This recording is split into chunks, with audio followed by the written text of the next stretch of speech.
We're gathered here to talk about our parent interviews. I'd like to introduce everybody. I'm Kimberly, and we have Carolyn. Hi, Carolyn. Is there anybody there?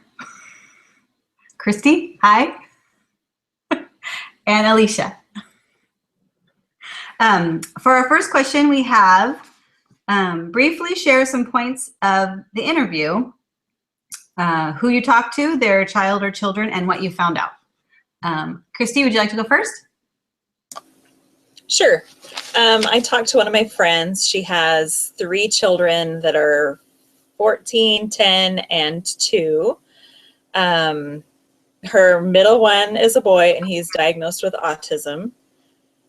And then, do you want me just to kind of go over all the questions, or you just want a little background? I think just a little background. The first one's just kind of talking about the interview and who you talked to and what you found out about them. Okay. So developmentally, most of the kids, they walked on time, talked on time, potty trained on time.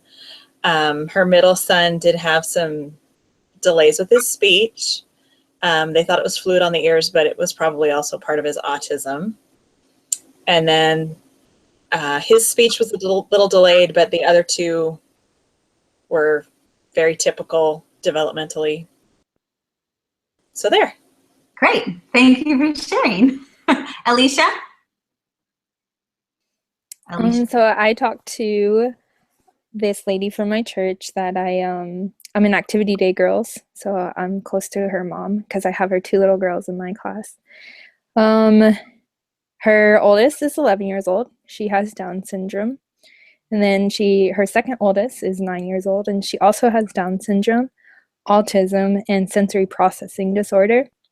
And then her youngest is 3 years old, and she's developing normal, as someone would say. There is a bunch of delays with the 9-year-old that has autism, sensory processing, and Down syndrome.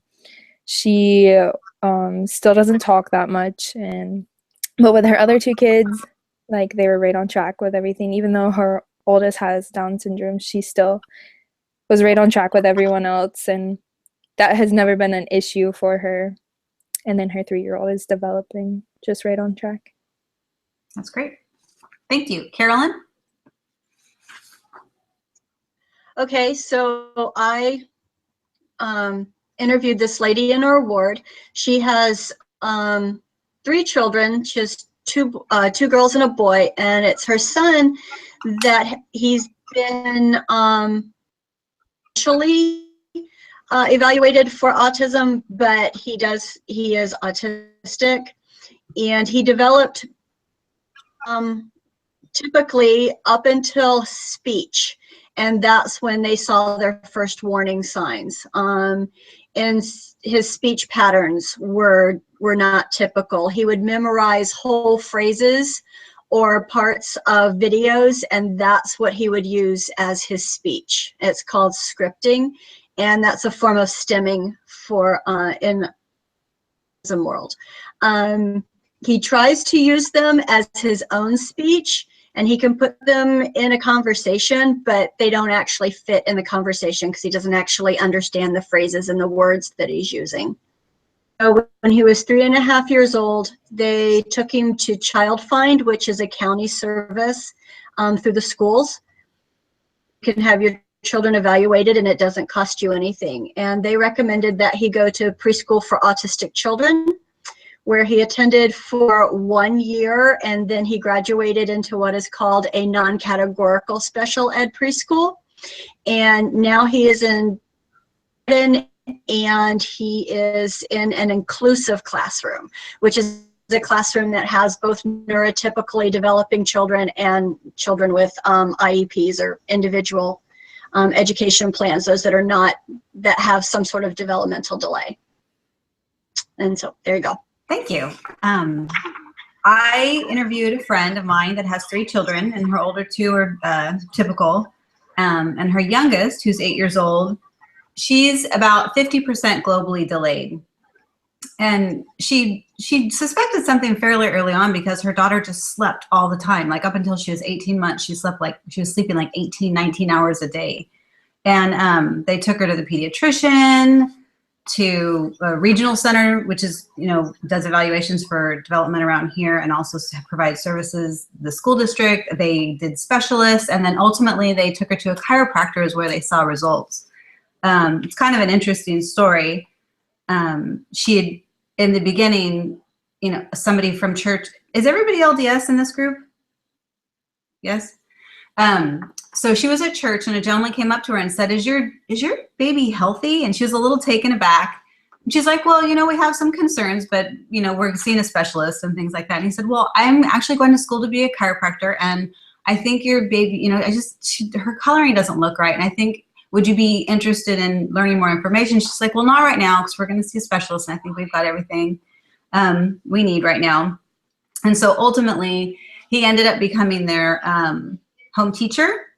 And so she had waited for this appointment with a specialist. They were hoping to get all kinds of answers. I believe it was at Stanford here. And she was not given any answers. Not only was she not given answers, it was devastating. And the things that they said to her were not good. So she was very depressed, and her husband had to go to work, and she took the kids out she was out at a restaurant for dinner, and who happened to be there but her home teacher, this gentleman that had talked to her. And he came up and he said, how are things going?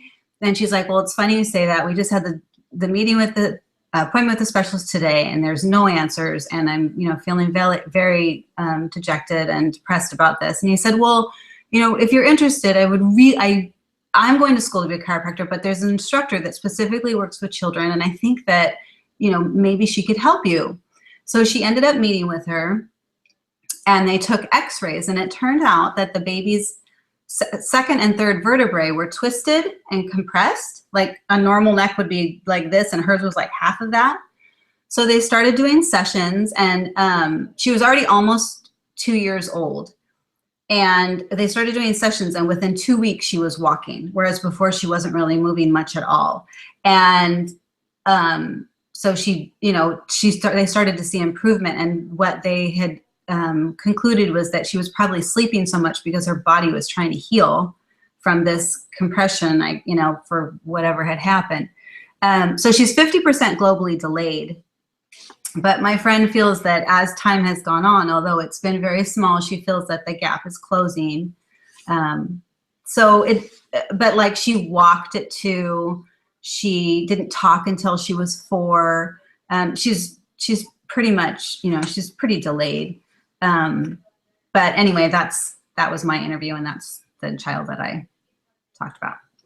So our next question we're going to talk about is, after doing the interview, what is your sense of normal, and what does normal mean? Christy? So I have my own child that has autism too. So normal to me is a child that isn't diagnosed with anything. And it was funny when I was talking to my friend, I kind of look at her other 2 kids as what you call normal, and her autistic son as being not abnormal, but just not normal. Kind of the kids that are going to have those extra struggles in life because of their disability is what I look at as not as normal as others.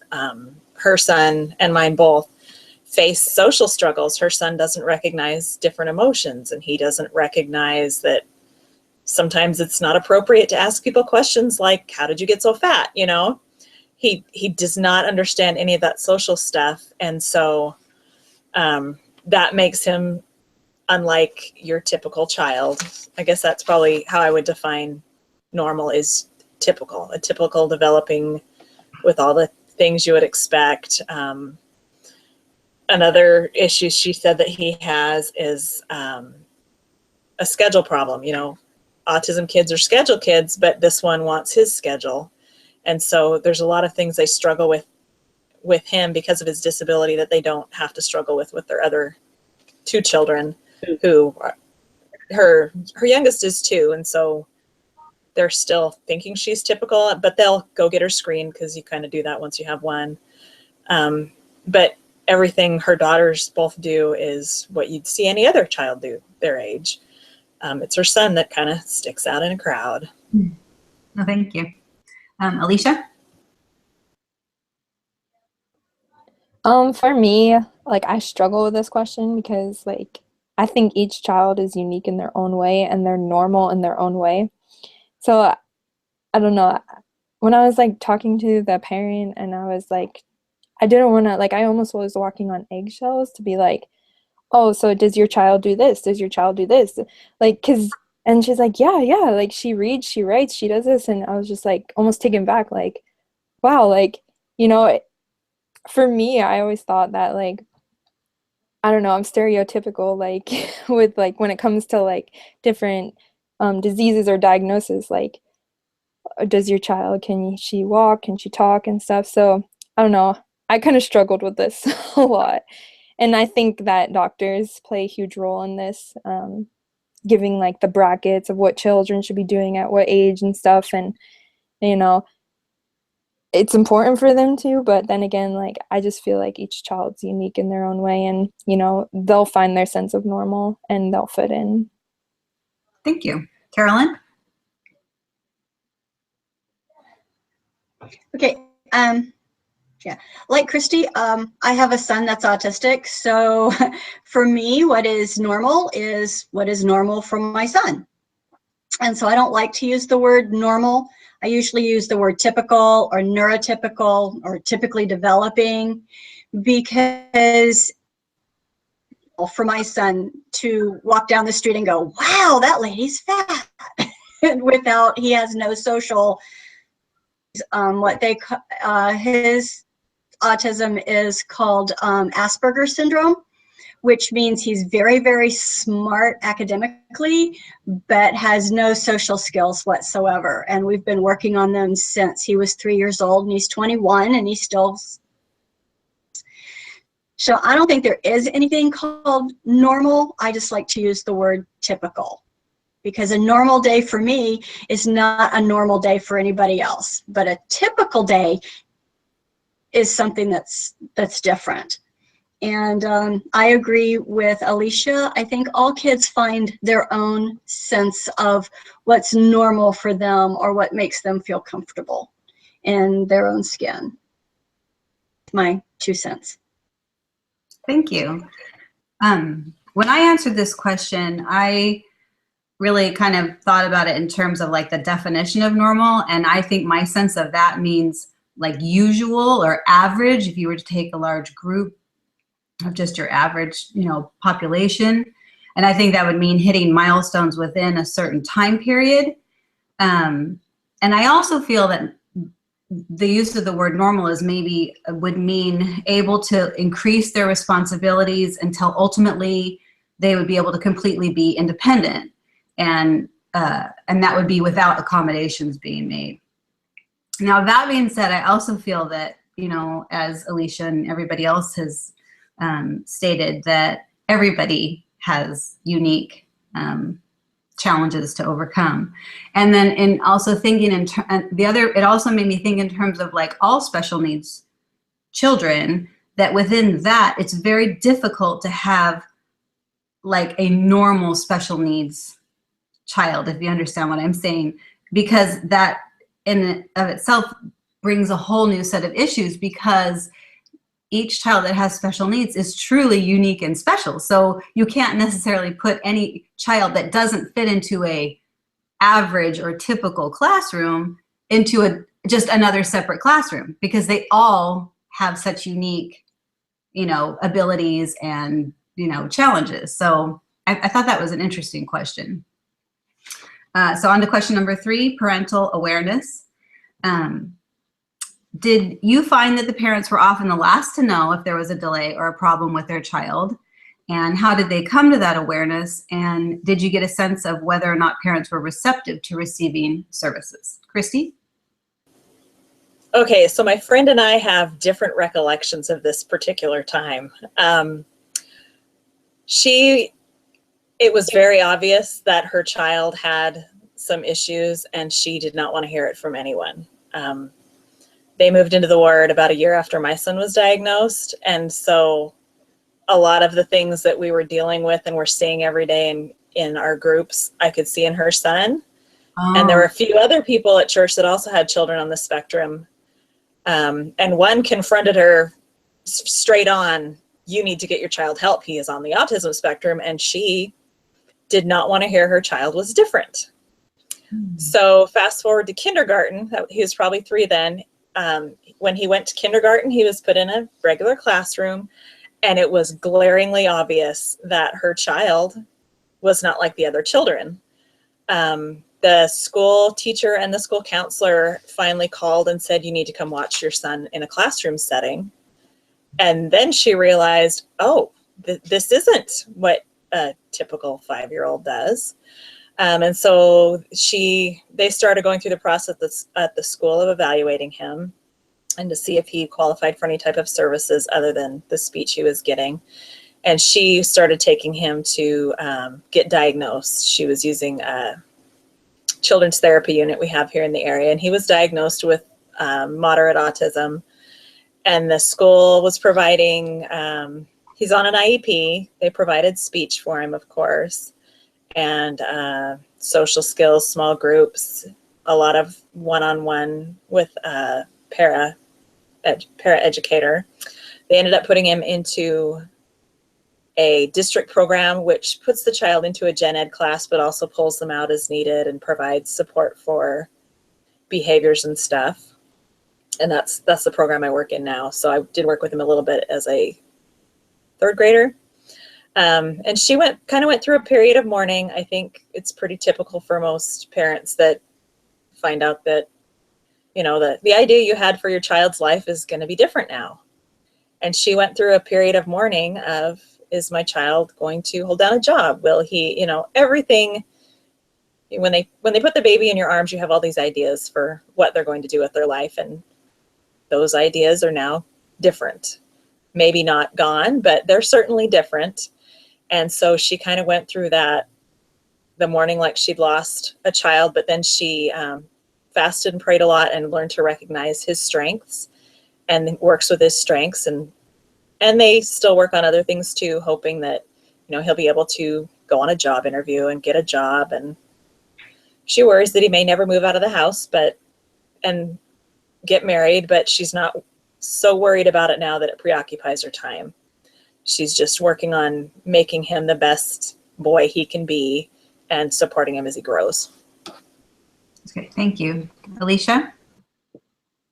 So for the mom and dad I talked to, Down syndrome's a little different. I mean, as soon as they're born, you know, basically that they're going to have this disease, and then you're going to have to deal with it. So then I can't really answer like if they were kind of like in denial or like how did they react, but I mean, I'm sure that they felt just as Christy said, like, okay, well, I'm going to have to think about like the future and like how I'm going to deal with this and stuff. But one thing the mom was telling me is like they have used therapy with their 9-year-old who has multiple diagnoses, and the therapist had like said that it's impossible for a Down syndrome kid to have like autism and to have like sensory processing disorder. And the mom was just like taken back, like, and she's like embracing that her daughter has all these problems, and like she felt like the therapist was just like, no, like it's just Down syndrome, like your child just has Down syndrome. And so she ended up pulling him out of the therapist and was trying to find a new one that would like take this little girl, you know. And you know, I felt like was embracing that her daughter had all these different conditions, and she wasn't that much in denial, you know. She wanted what's best for her daughter. So Thank you. I think it's interesting that with that parent that she already had a child with Down syndrome, correct? Was this the second one? and that there's she clear had her own difference built-in between- control group. You know, it's Yeah. like, no, I have a child with Down syndrome and they're able to do these things. So Yeah. that's interesting. Mhm. Carolyn.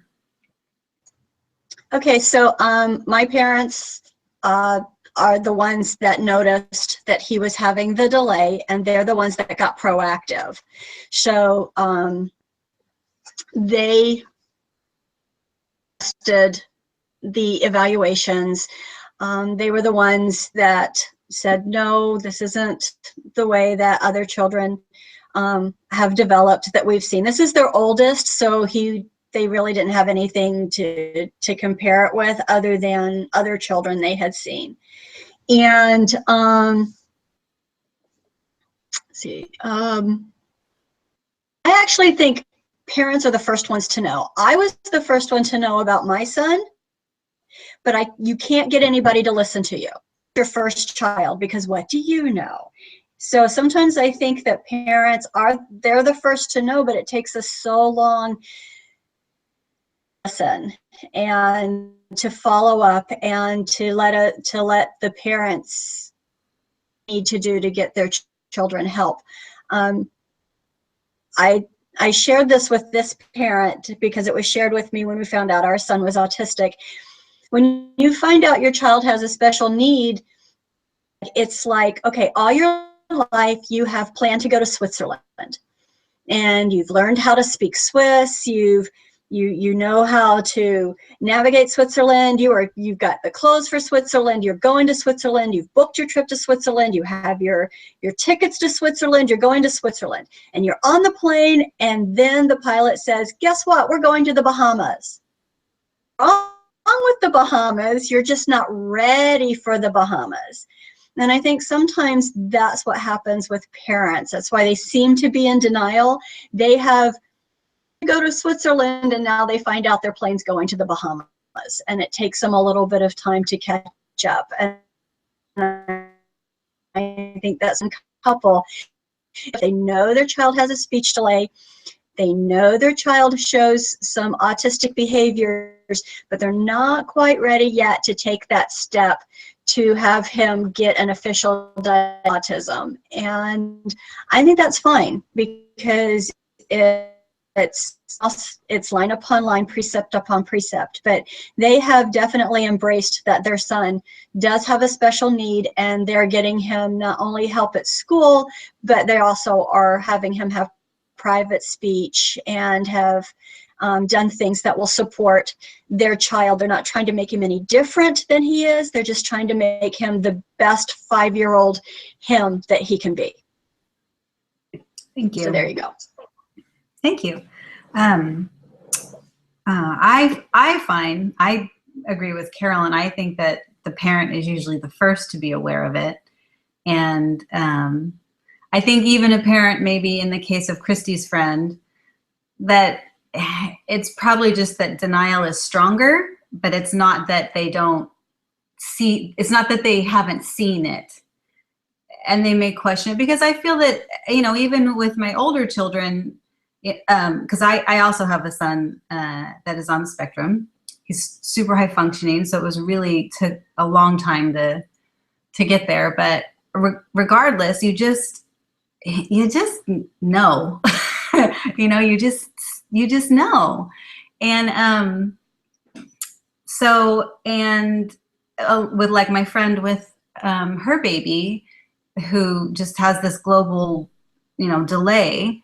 And at the time when they didn't even know what it was about, I think that you're just aware. You're just aware that something is different. And now, in terms of whether a parent is receptive to the thoughts that they're thinking, or if they're, ready to seek help, like Carolyn, had said, or if, they're ready to search out those services, that I think is a bigger challenge, because that is like stepping off the plane and showing up in the Bahamas. No matter how ready you think that there's other places out there, you just weren't planning on going there.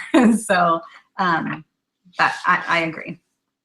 The last question we have here is, did you get a sense that parents were uncomfortable or had a sense of denial, shame, embarrassment that's related to their child's special needs, or did they feel a sense of resolution or acceptance and had a long-term plan for dealing with their child's needs? Christy?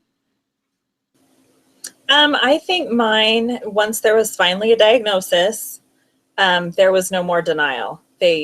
Before they'd kind of been chalking up, oh, he can't speak very well because of fluid on his ears, which very much could have been a big part of it. But any little differences he had, they were kind of looking for some other cause. And once they had their diagnosis, then they knew, well, this explains this and this and this. And at the same time, they had a really good doctor that connected them with the different services in the area. Your child would benefit from occupational therapy. This is a great place to take them that will accept your insurance. And so the doctor helped them take that next step almost before they even had to think about it. Because I do think there's some processing that goes on there, trying to figure out what's best for your child. And so their doctor was great at getting them the resources they needed. And once they started to get him involved with other kids that were similar to him and see progress that he was making that he hadn't before, they were all on board with it. They are fully behind the plans that have been put in place. They look for new ways to work with his strengths, new ways to try to help him overcome some of his weaknesses. They're very open and vocal, talking to other parents about their child's needs. In fact, this last Saturday, after I had talked to her, I talked to her Friday, and Saturday she was teaching a Cub Scout with disabilities awareness class for parents and leaders. And she uses her own child as an example of these are some of the struggles we face in Cub Scouts. And so she's very much become an advocate for her son and also for other kids that have special needs as well. Great. Thank you. Alicia? I didn't find a sense of embarrassment or anything. You know, I have this one story where, like I said, I'm in Activity Day Girls, and all these girls were writing like what they were thankful for. And her little girl was sitting there spelling out every single word, and all these other little girls are like, how do you spell this? How do you spell? And her mom just like took that like little sense of pride, like, you know, even though my girl is different and all these other girls are considered typical or normal, that she can sit here and spell out like every single word. And I thought that was like really special.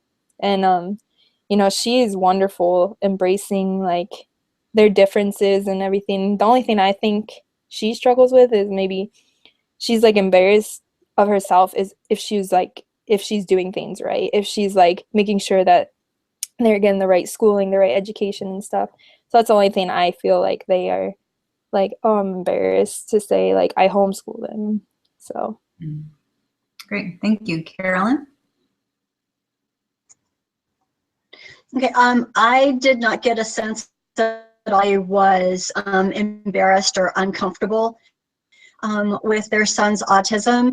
Some of that might just be that our ward is very gracious and very, and we have, before they moved in,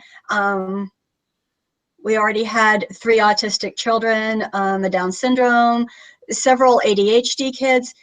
We've had kids with multiple sclerosis. And I kind of joke and say our ward is like special needs central when it comes to our stake, because it seems like they all tend to gather in our ward. And so when they said something about their son, when they said, oh, well, he does this, we all went, oh, okay, we'll take care of it. So he's been able to be in the primary programs. He's been able to give a talk. He's been able to do the prayer. We just understand that his is going to be a little bit different. Really good about it. So I think because our ward and their family is also very supportive, that they just go, yep, that's him, that's the way it goes, and are kind of proud of not necessarily that he's autistic, but necessarily that he's been given this challenge and yet rises above it and is able to accomplish so much even at 5. They have a long-term plan yet. I mean, he is only 5. And as people know, if you have a child on the spectrum, find out exactly where they, especially if they're high functioning, you don't exactly know what their skills are going to be until they continue to get a little older. But they try to do as many typical 5-year-old things as possible. They just signed him up for T-ball. They're having him do art classes, just anything that you would have your typical 5-year-old do. They have him do, but you know, they're there to always back him up. They're either the assistant coach or an assistant teacher. You know, they're always there so that he knows that there's a friendly face and someone that can help him if he gets into trouble. I think they're awesome parents. I think they're doing a great job. Great. with the parent, my friend, the parent, I not only did I feel that there was not a sense of shame or embarrassment, I kind of almost felt the opposite, that she truly feels blessed to have her daughter, that she felt that there were, you know, there were blessings that she's getting from having this child in her life that she wouldn't have been able to get otherwise. And the most important one being that she says that her faith and testimony have grown so much by having her in her life. As far as denial, I'm not too sure, because when she'd said, well, I don't really feel like we need to think about too much long-term planning, because I think she's going to be fine. And I mean, I didn't say anything, but I kind of think at 50% global delay, I would think that would mean that when somebody's 20, they would be at the developmental mentally of like a 10-year-old, or 15, or at 30 you'd still be at 15, and I wouldn't particularly want my 15-year-old living independently. So I think that might be something that she's going to come to terms with more as she gets older. I think maybe she's hoping that gap, like I had talked about, gets smaller and smaller. So but most definitely she's an active, involved parent in all three of her children's lives, and she has really, because I feel this is kind of a unique case in the sense that she didn't have like a particular diagnosis. They had to like figure it out, and she's kind of somewhat of an enigma that, it is kind of a wait and see, and she just kind of has to constantly be asking herself. She said it's just a constant reevaluation, kind of like Alicia, what you had said about that parent. The only thing she might be embarrassed about is whether she's doing the right thing. I think that my friend feels the same way. It's just hope, praying and hoping and investigating and trying to provide everything that she can to help her daughter along. So those are the 4 questions that we all needed to address. And so for the next 10 minutes, if we could take turns addressing and building on each other's responses to the question of, actually there's 2 questions. What can you learn from this experience about normative variation, maturational delay, transient disorders, or persistent impairments? And secondly, did you see any themes or patterns occurring in your discussion and findings about your respective interviews? So at this point, it's just kind of open for discussion. Okay. What I've taken away from all of this is that I feel like all of those things that you mentioned, the normative variation, the transient disorders, I think they all exist together, because all the children that we had, all the parents that we interviewed, there was something typical. See, I really hate the word normal in any sense of the word, in any of its variations. They all did things that were typical, and then they started doing things that were a little atypical, and they all had a delay here or there. And transient disorders, they would sometimes do these things and then sometimes not do these things, if I'm understanding these terms correctly. And then with the persistent, yes, they will always struggle with whatever it is. Your friend who has the child with the global delay, the gap may get smaller, but she's always going to struggle because she will always be a little bit delayed. Down syndrome children, they will always struggle. Our children, these and our own personal children, they will always struggle with who they are and the challenges that these have. And so that's how I kind of look at it. Even though each one of the people that we interviewed, the autism was different, the Down syndrome was different, the global delay was different, but these kids all have those things in common, and that their delays show through all the terms that we used. And That's my little 2 cents.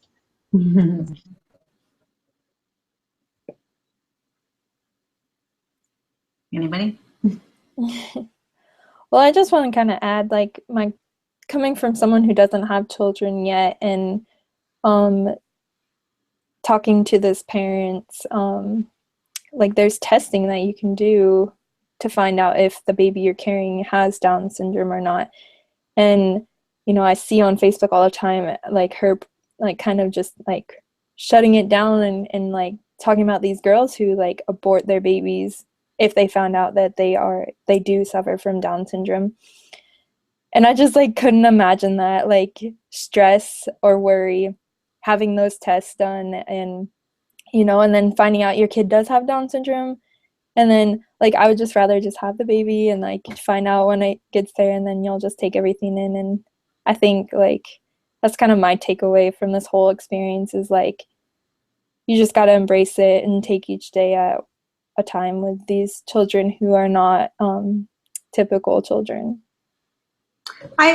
Alicia, I think in thinking about, the tests, because I had tests with all my kids, and I actually did do those tests. And I feel that for myself, I wanted to know, not in terms of that I would not follow through with the pregnancy, but that, like Carolyn said, where your destination is going to be, that you can prepare, that you can mentally prepare, you can prepare your home, you can, it's so that you can be ready to take that trip. So, yeah, I don't know. I mean, it's kind of something you know when you get there, if you're ready to. Yeah, I guess for me, I'm just thinking, like, I'm a stressor. Like, I'll just stress until that. That's kind of all the more reason that you want as much information as you can get. I know. But I think for myself, what I saw in terms of patterns or a theme throughout our the parents that we interviewed is that ultimately, no matter what the challenges your children have, even if they're just, normal or typical, a parent just really wants what's best for their child, and they're willing to go to great lengths to provide those things. I mean, yes, sometimes it's hard to wrap our heads around what that might be, or that it's not what you originally thought, it was going to be, but that obviously all these people love their children and, are going to support them. And I think that's what being a parent is about. So that's my 2 cents. I think one thing with every child, but with these kids especially, is the blessings that you get for having one of these children in your home far outweigh any of the negatives. And when the negatives are there, they really do stink. It's true. But the blessings you get from being willing to have a child in your home that has special needs are far outweigh anything else. I have no doubt, now I'm going to cry, I have no doubt that I'm supposed to have this special needs child. Even though I went through the period of denial and mourning, I have no doubt that I said, yes, I'll take one of those kids before I ever came down here. They are such a blessing when you can look past, like Carolyn was saying, yes, they do have challenges with their earthly bodies. All of us have challenges of one kind or another. Theirs are just different. Everybody's are different, but they are a blessing to have if you allow them to bless your life by being a parent, by doing everything you can to help them, and just allowing the spirit that's within them become part of who they are. I second that, Christy. My son has taught me so many things. Patience, extreme patience, because I remember when he was 3-4 years old, he hadn't started school yet.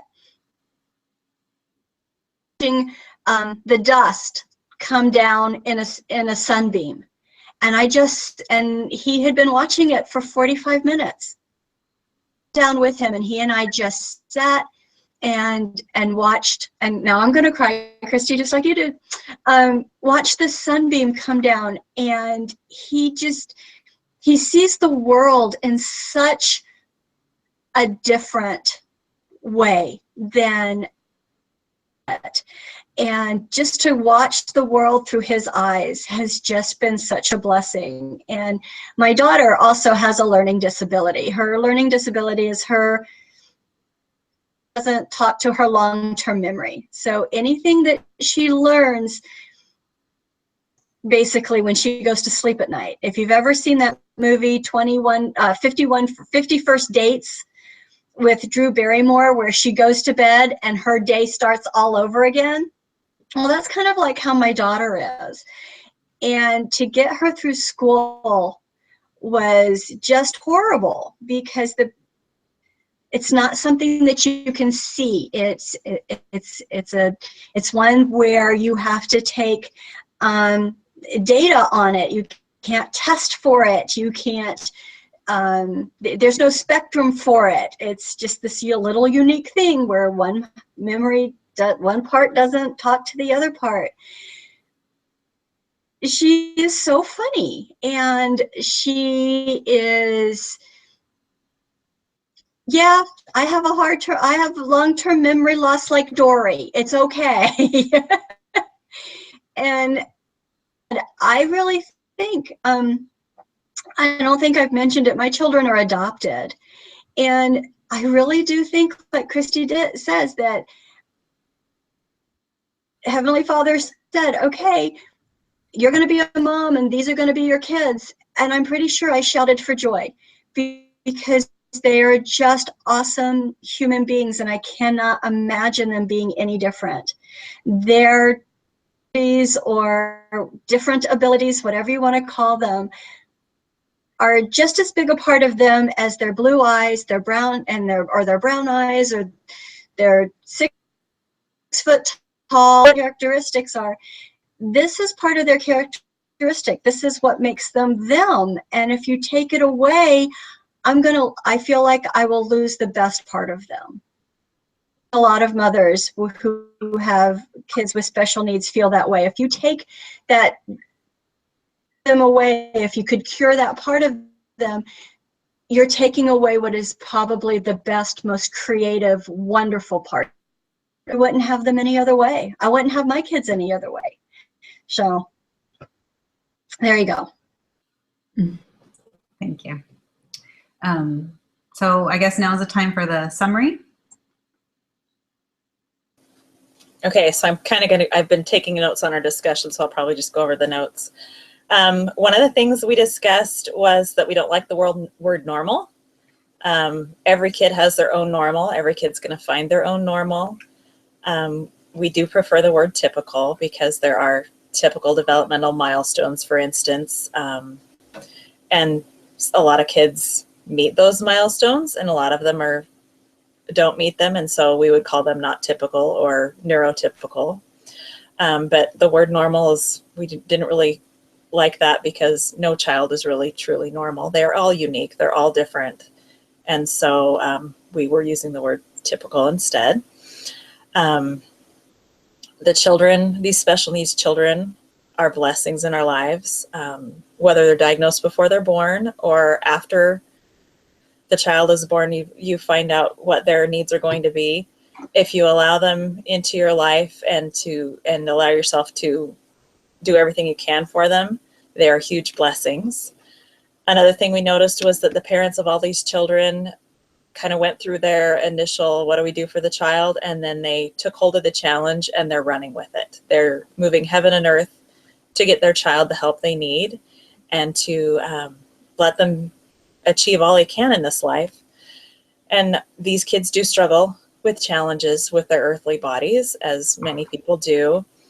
But helping them overcome those challenges or deal with them is something that the parents and a lot of the church community around are willing to take on to help them.